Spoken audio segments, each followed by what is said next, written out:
Welcome to Maple Ridge Chrysler. My name is Jamarli, and today I'll be showing you this 2015 Dodge Journey SXT in this great silver color.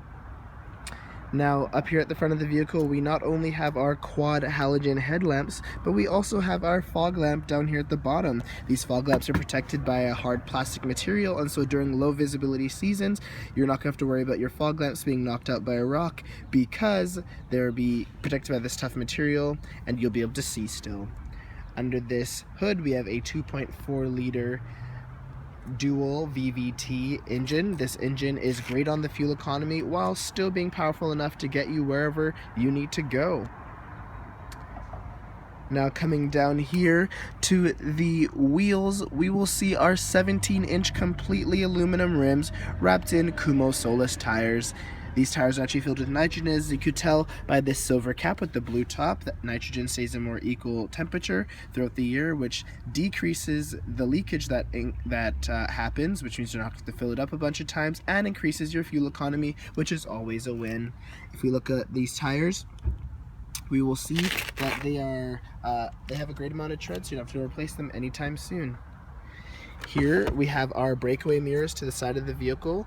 They fold both to the front and to the back in order to increase your chance of keeping them in the case you're backing up or moving forward or in a parking lot and someone hits them. They'll break away. They'll move away to the side instead of being broken off. They're also heated, so during the frost and the snow you don't have to worry about scraping them because they will melt off. Now before we enter the vehicle, I just want to quickly show you the remote.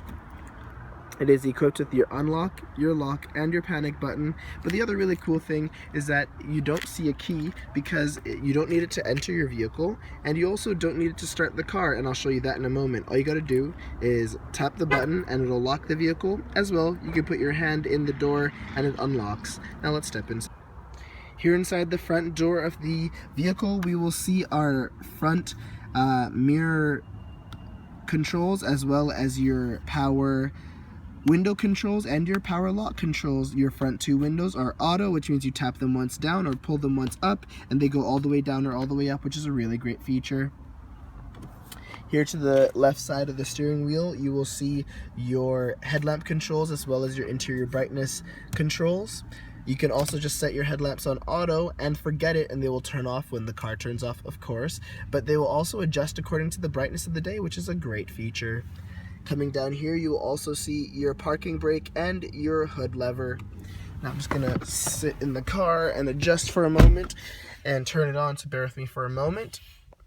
But all I have to do is put my foot on the brake and press the push start, and the vehicle starts up because the car actually knows that the remote key is inside, which is great. Here, looking at the cluster display, you will see your tachometer on the left, your speedometer on the right, and that middle display here in the center. It is currently showing you the temperature and the direction we're facing, as well as our fuel economy. But we can also look through and see a bunch of different options, like our vehicle speed, which can easily be changed to miles per hour when you cross over the border.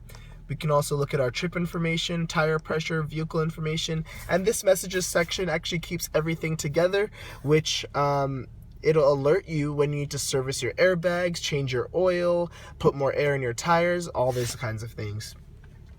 If we come out here to the steering wheel, we will see the remote to control that display, as well as your cruise control settings.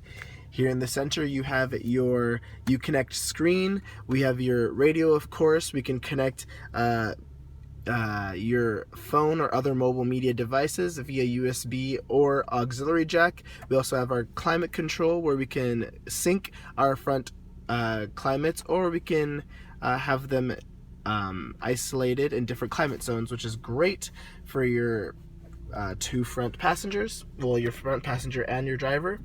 As well, we have our settings, we have more, we can see our time, we can turn on and off the power outlet in the back. We also can look at our compass, and we can turn the screen off. We have our hazard button, our traction control. Each of these vehicles are actually equipped with ears, which is your emergency response system in the vehicle. In the event of a crash, when the vehicle stops, it'll stop allowing fuel to run to the engine. All the vehicle doors will open, like unlock, the hazard lights will turn on, and it'll also just help make the help for the emergency response teams to get to you easier. We also have our climate controls, our illuminated cup holders, which are great. You have your shifter right here in the middle, a large glove compartment, and you have in your center console your DC plug and your USB and auxiliary ports right here. Now let's step out and go to the back. Here in the back seat of the vehicle, you will notice that you have your power window control, some storage, as well as your water bottle holder and another one of the cabin speakers. But here in the back, you'll notice that in the seat head back, there's a little bit of a device here. It is your active headrest, which in the case of the event of an accident, they will adjust in order to minimize the movement of your head and minimize injury. Here in the floor, we also have some storage compartments on both sides, which have these removable inserts which can work as coolers or just for storage for anything you need. We also have a DC plug, your AC plug, which is really awesome. I mentioned that earlier. These are great for chargers. As well, in your center head armrest, we have your cup holders and your armrest, which is great. You also have your climate controls here up above, and the back is actually a 60-40 split, and we can just pull this lever and we will see our third row of seating, our two other seats, making this cabin a 7-seater. Coming around to the back, you'll notice that we have your roof rack there on top, and if we reach under the E and lift up the door, we will see that the back seats are actually up right now. They're easy to fold down. You just pull this tab, push it forward, the head folds down, and then they fold into the ground, which is great. We have your speakers on both sides here, your DC plug, your shopping bag hooks, your cup holders over there. We also have this in-floor storage, which also holds your jack underneath. So there's a great amount of storage back here, as well as they are foldable seats, which is great in your third row. That has been a quick walkthrough of this Dodge Journey SXT in silver. I hope you'll come down to Maple Ridge Chrysler to check out this vehicle or other new and used options. Remember, there's 0% financing, and we really are closer than you think. Bye-bye.